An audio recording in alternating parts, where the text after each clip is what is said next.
Hey guys, welcome back to the channel. Josh MUFC here with the Manchester United versus Arsenal preview. Going to go through some team lineups, going to go through some team news, just to give you a bit of an idea of what's happening, any injury updates and all that sort of stuff. But I'm going to start with something a little bit different before jumping into the crux of the preview content. What I want to do is I'm just going to give a quick rundown and summation of the transfer window now that the deadline day has passed. Give you my thoughts on each of the players and how I think they might impact and improve United. There's already been 5 games played. We've seen a noticeable improvement, at least in results. Performances may not have been the greatest, but in the grand scheme, I feel like a corner has been turned.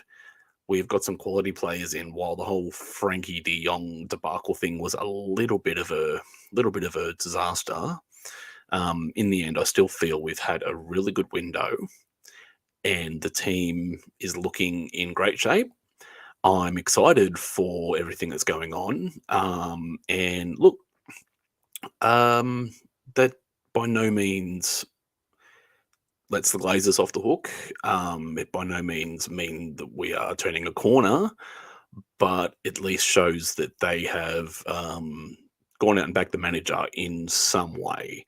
Again, didn't do the Frankie de Jong, but we've got Martinez, Malacia, Anthony, Casemiro, Ericsson, and Dubravka's not. I don't really count him as a signing per se. He's just a backup on loan for a year. I can't see us really doing anything after Dubravka unless he can somehow force out De Gea, which I don't think so. His shot stopping's not that good on or that elite.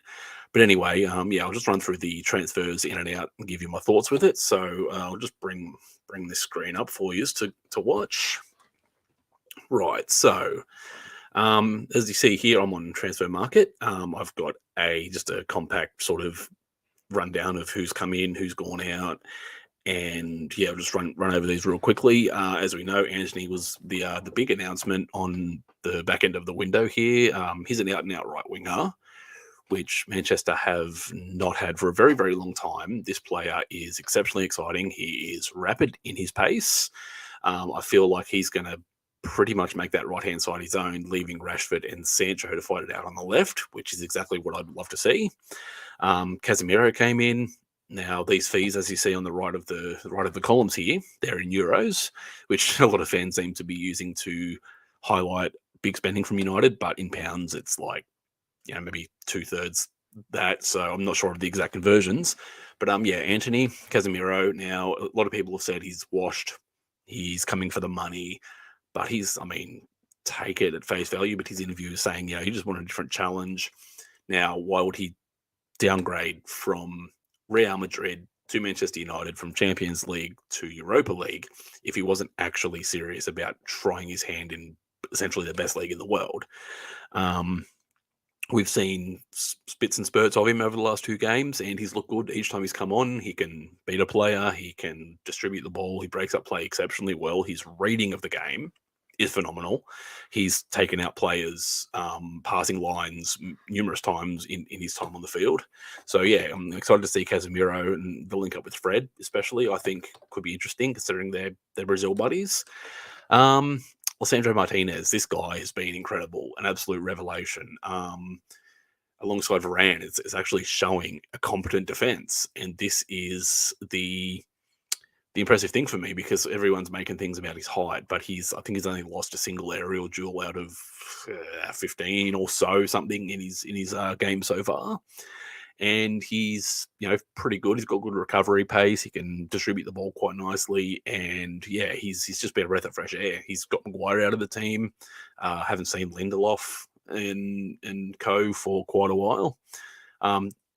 Tyrell Malacia came in from Feyenoord. He was someone that Ten Hag was after in the Eredivisie, unless I'm mistaken. And basically, he's just a tenacious little shit.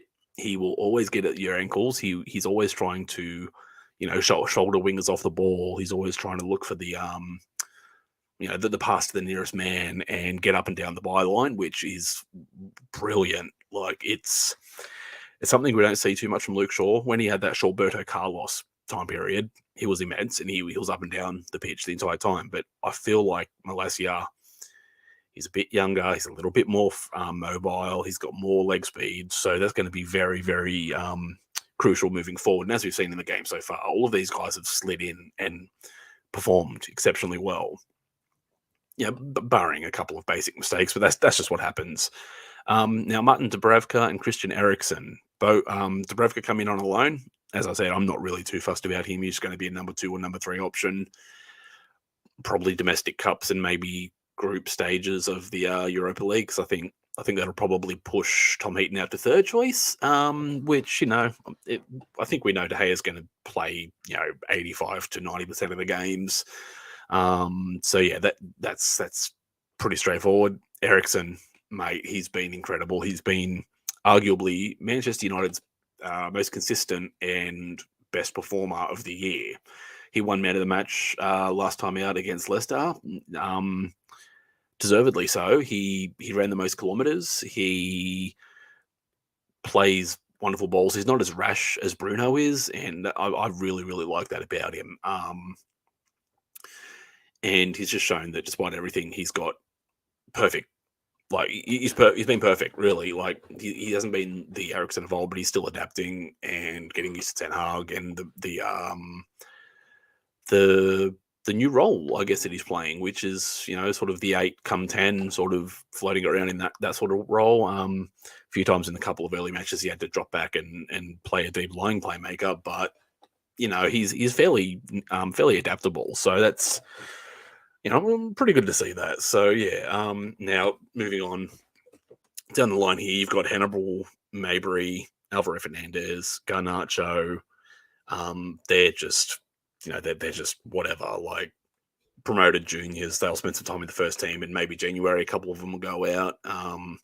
Can't really say too much about that. Now, obviously, the incomings, we saw Henderson, Martial, Diallo, Pereira, Twanzebe, Hannibal Mabry. Wait, no, that's twice. Sorry, never mind. Palestri and Alvaro Fernandez come back from their loan spells.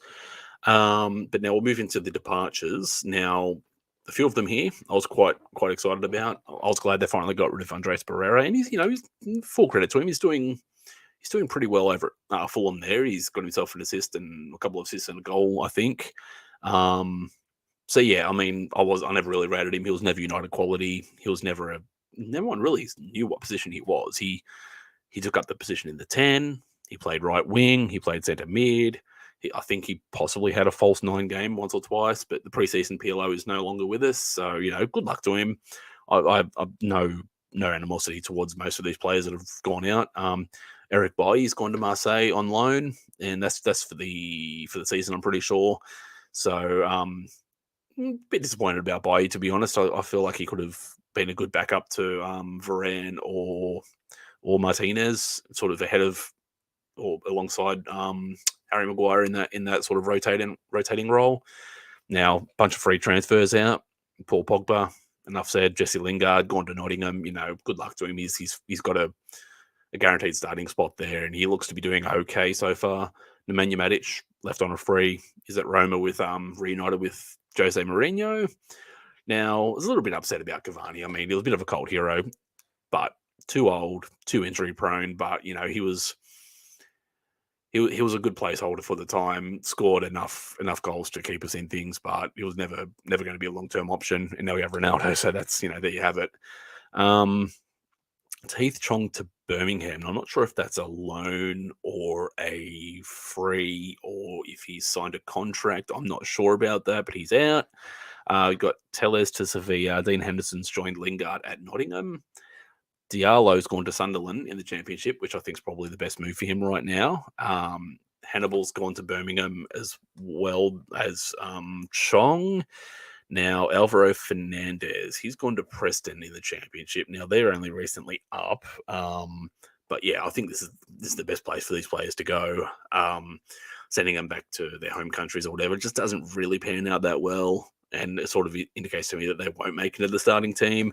So, yeah, look, and then you've got Mata is currently a free agent and Lee Grant retired. So, the way I view the overall window, look, if I go back up here to the most important ones coming in, as I said, Anthony, he's going to be the out and out right winger, and we've needed that for a long time. He's got electric pace, he's got good tech, but it's not this tech where he'll try and dribble past three people and get a shot off. He'll cut inside, cross it with his left foot. He can punch it past a man, beat him for pace, and then recollect the ball. He can be very dangerous if deployed correctly. Now, thinking the way I think Ten Hag will use him, I'm just hoping he doesn't coach that flair and that trickery out of him, because that can be dangerous when executed well. Too many times we see players come in as a sort of a system option, and they don't really allow the players to express themselves. You see it at City all the time, and even players that leave systems to go to clubs where it's a bit more free. Gabriel Jesus gone to Arsenal. Excuse me. He's been banging. Hairball.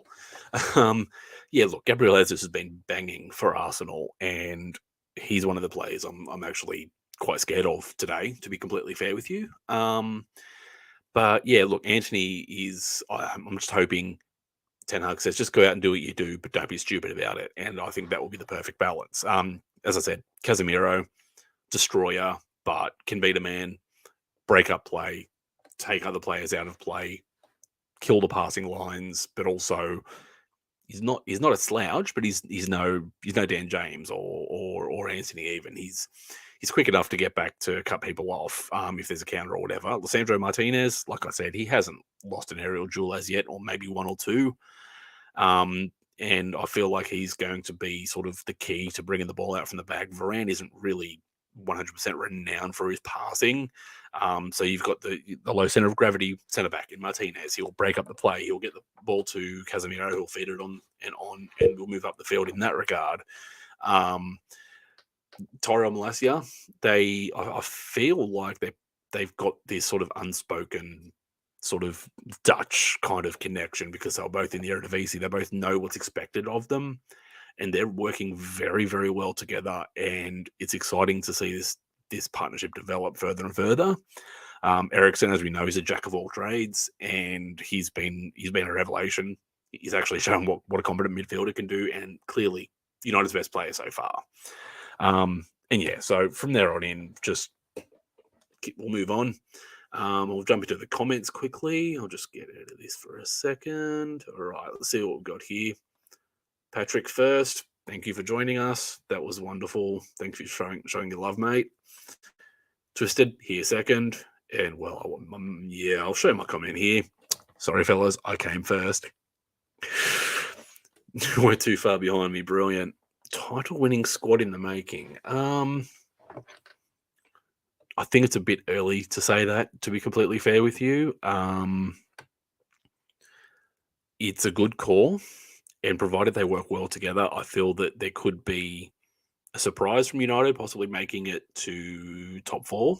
I predicted them sixth with maybe 5 to 10 points more at most if things went well. But just I'm interested to see how all of the new players play together, because that's probably the key thing here. I mean, I know Ten Hag's a good manager. He has punched above his weight at Ajax in the European competitions. He has dominated the Eredivisie, and he's already shown that he can work with some of the United players that are there, and they've turned out good performances. And I'm slowly but surely seeing a change. Whether it's sustainable, whether they keep that up, it's hard to know. But title-winning squad, not just yet, but definitely in the making. I feel good. I have great recovery too. I think I should leave that one alone. That could be a sus comment. But yeah, no, it's good. It's always good to have a round two. When did you have a really good number two? Sergio Romero. He was probably the best backup goalkeeper in the Premier League in his time at United. And look, Ole Gunnar Solskjaer did him dirty in the end. With that Europa League run, he had Romero play all the group stages, and then after that day, it was the primary keeper. And this was at the time when he was not performing at all. people questioning his skill, whether he'd lost it, whether De Gea should be sold. But yeah, Romero was probably the best number 2 we've had since maybe Tim Howard. Who knows, like however long that was. So yeah, that's a good question. But yeah, Sergio Romero would be the answer to that. Dubravka, Heaton, I think they're about on the same level. Heaton's more of a shot stopper, where Dubravka can shot stop at a good level, but he's more of an all-round keeper. So in the vein of your Allison, he can actually instigate a counter attack from the back and play it out a little bit better than either of the other keepers can. So yeah, there's that. All right, so I'll move on to some of the preview content here for you. This is what I'm sure you've been waiting for. So bring this up. Now, this website here is sportsmole.co.uk. Now, before this sort of information here, there's a bit of statistical stuff and last minute news. But anyway, it says here, just shows your your Premier League form for Arsenal and Manchester United. So yeah, look, United 3 on the bounce. Arsenal 5 from 5. Now, Arsenal are looking very good. They're not winning massively convincingly, but they are looking more energetic. They look like they've got more character about them, and they're playing for each other a lot more. Zinchenko and Gabriel Jesus have slid in quite nicely. Now they went for Douglas Luiz from Aston Villa, and they ended up not getting him due to an inflated price. Now, they inflated the price because they have to pay a certain amount to City, I think. So, like every other bloody sale that seemed to be done in this transfer window, Arsenal missed out on him. They were just like, nah, too much money. So they're now threadbare in the midfield. So I'll move down into the team news here. This will just give you a little update on what's going on. So they're saying Anthony could be available. I think Anthony will probably come on the field from the bench. I still think he'll have Alenga and Sancho playing left and right. We'll see when the squads come out, because they're due to come out in just over an hour. So you can refer to that when we do. So they're saying the usual injuries. Anthony Martial, he is due back, but I'm not sure if he's actually going to be available for the game. So it makes it interesting, but I think we'll see Ronaldo or Rashford up front. Excuse me. Yeah, so the team's played a lot better with Martial. There is no doubt about that. And Ronaldo's been coming off the bench for Rashford. But Wan-Bissaka, Luke Shaw, they weren't playing and they weren't in the squad for the Leicester game. And Ten Hag was saying there were small complaints. Now, that could mean anything. But I just don't think he sees them as starters at the moment, to be completely fair with you, barring a Dalot and Malacia goofball moment or losing the game for them. I think they're pretty cement in the fullback positions. Obviously, Casemiro and Cristiano Ronaldo here, it says coming off the bench is luxury for the manager. Now, from here, I think Casemiro will start. He's been bled in over the last 2 games, and he's looked up to it. He hasn't looked off the pace whatsoever, and that excites me. So hopefully we see him play. Now we'll move on to some Arsenal news. It says that Partey and El Neni are still out. They have a thigh injury. Both of them have a thigh injury, I think. Reece Nelson is out long term. Aaron Ramsdale and Odegaard are question marks, but there is every chance that I think Ramsdale could start, which would be not ideal, but because he's been in decent form this season so far. Now they've given their little predicted 11s here. We'll see how that stacks up against mine. But yeah, it's been interesting. Arsenal. Now, I feel the biggest weakness here for Arsenal, guys, is the midfield. They are light on troops. Now, Xhaka's been performing well. But they've literally gone to a threadbare squad. So they've predicted here the midfield could be the midfield 3, for example, or however they decide to line up: Xhaka, Lokonga, and Smith Rowe. Now, Smith Rowe is very hit and miss. Lokonga is only fairly new and fairly young. He hasn't really proven anything. And while Xhaka has been in good form, that's still a very lightweight midfield. Now, depending on how United decide to line up, I feel like, as the old adage goes, this game will be won or lost in the midfield. Now, if Casemiro plays, I feel like immediately, no matter who else is around him, whether it's McTominay, whether it's Fred, whether it's Donny, Bruno, whoever, I feel like there'll be just enough to get the ascendancy over Arsenal here. The rest of the team, sort of around the outside, they're playing Donut FC. Like, the rest of the team's actually been solid. Ben White has been pretty good at right back. He hasn't been sort of lighting things up, but the defense of Arsenal's been pretty solid. I'm not going to say they're sort of Premier League winning potential, but they have enough sort of strength and height in there to nullify a lot of those long balls that we see from Ten Hag. So he might have to adapt the way he plays to get through Arsenal. So it might be playing through the middle or going down the flank, cutting in and trying to sort of overload the box from the top of the defense. So a few tactical tweaks, but I think Arsenal could be done here. I'll move on to my prediction a little bit later, but I'll just jump back into the comments here and see what we've got going on. Anthony's joined us. Thank you, friend. Brighton are messing up the Foxes, actually. What's the live score there? I'll just jump my phone up and see what's going on here. Brighton, it's probably why I've got 2 viewers. Let's see. Brighton versus Leicester. Let's see.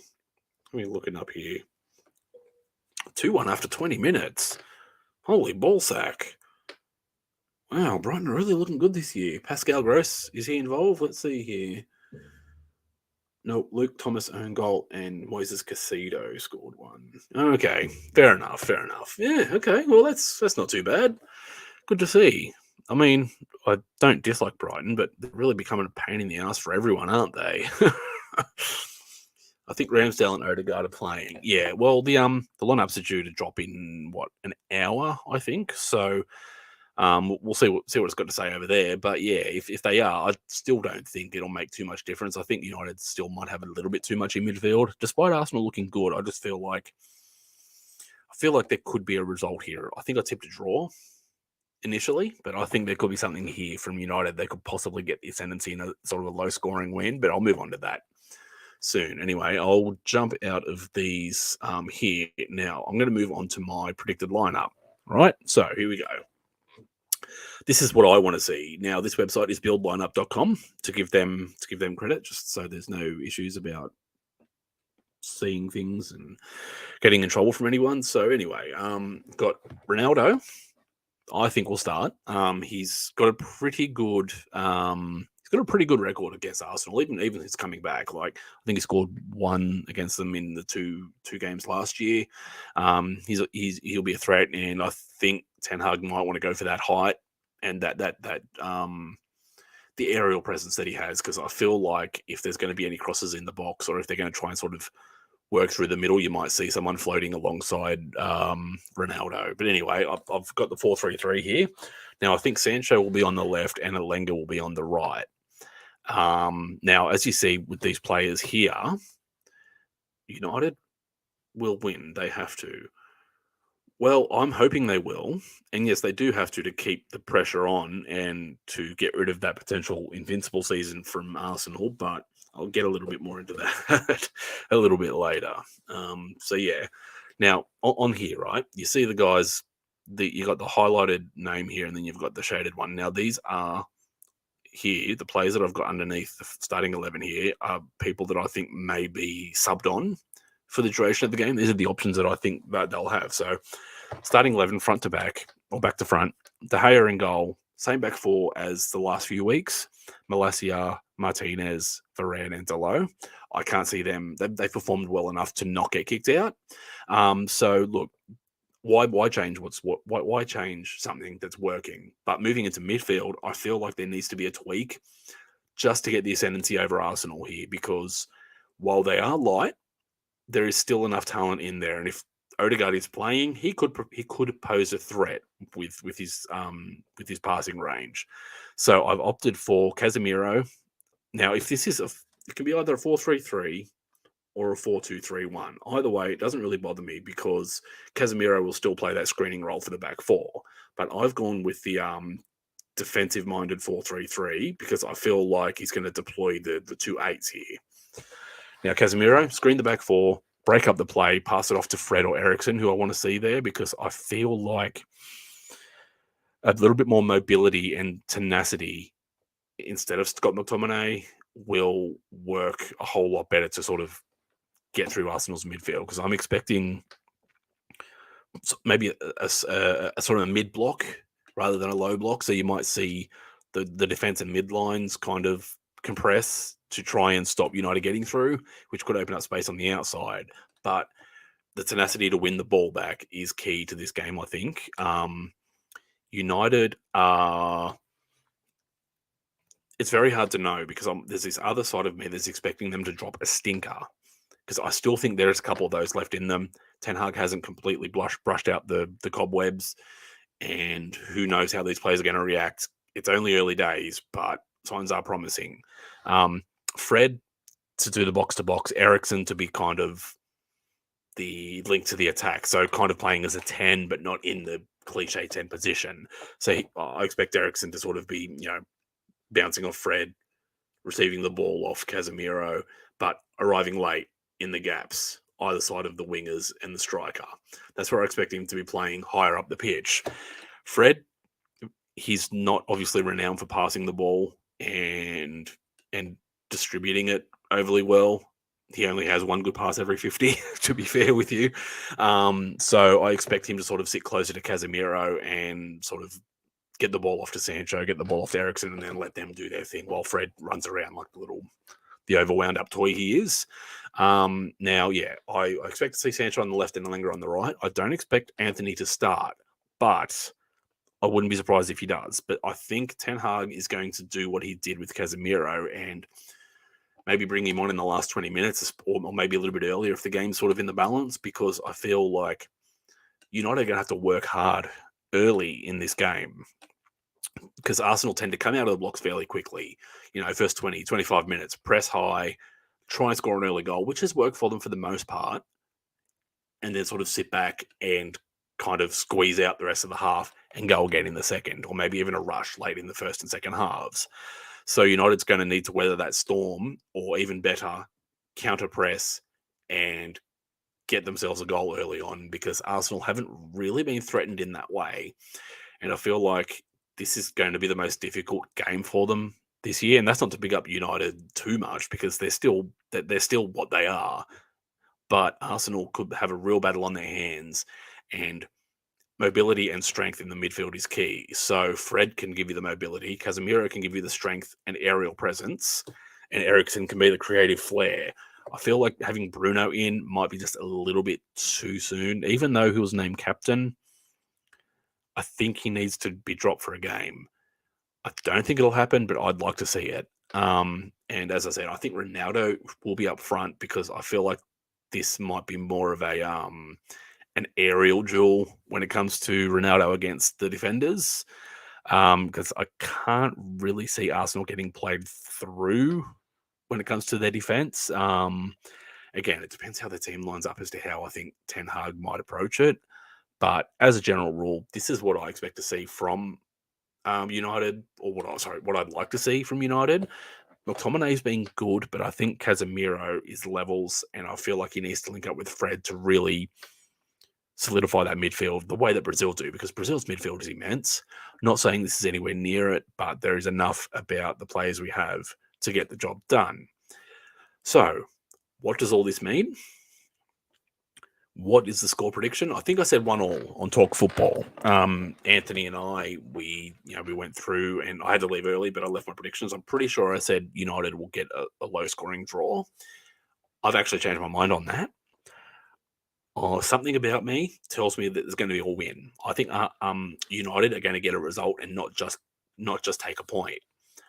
I think it could be a 2-1 or 1-0 victory. There'll only be a goal in it. But if United get an early goal, expect to see maybe 3, goals because I haven't seen Arsenal pressured too early in their games. And that's something that I think United can really take advantage of and exploit. Um, I'm not going to go into the subs or any of the more deeper tactics, but there is something not quite right. Arsenal have been really good, and you can't, no matter who they play, no matter who's in front of you, winning 5 on the bounce at the start of the season is very, very difficult for anyone to do. So I'm really excited, and this is going to be a bigger test for United than Liverpool were.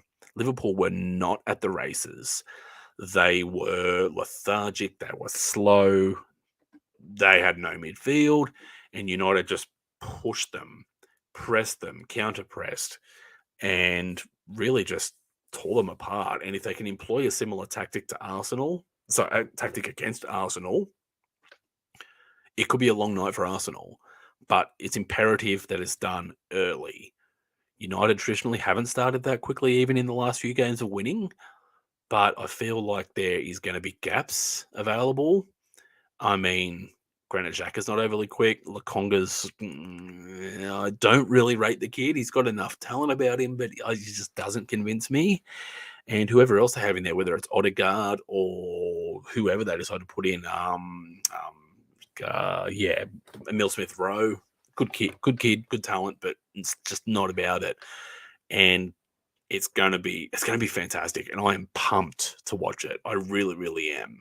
So, look, that's my thoughts on that. If there's anyone across any of these platforms that are interested to come on and have a chat and give me your thoughts on a preview or anything, then feel free. I'm going to drop the StreamYard link, leave it up there for about 10 minutes, and if no one's interested, then I'll jump off and let you watch the Brighton game. Not sure how many of you are interested, but yeah, I'll do that now. Just remove the screen here. Wow. Oh man, you got me up close. Poor bastards. Oh, I wouldn't want to watch this face every day. Bloody hell.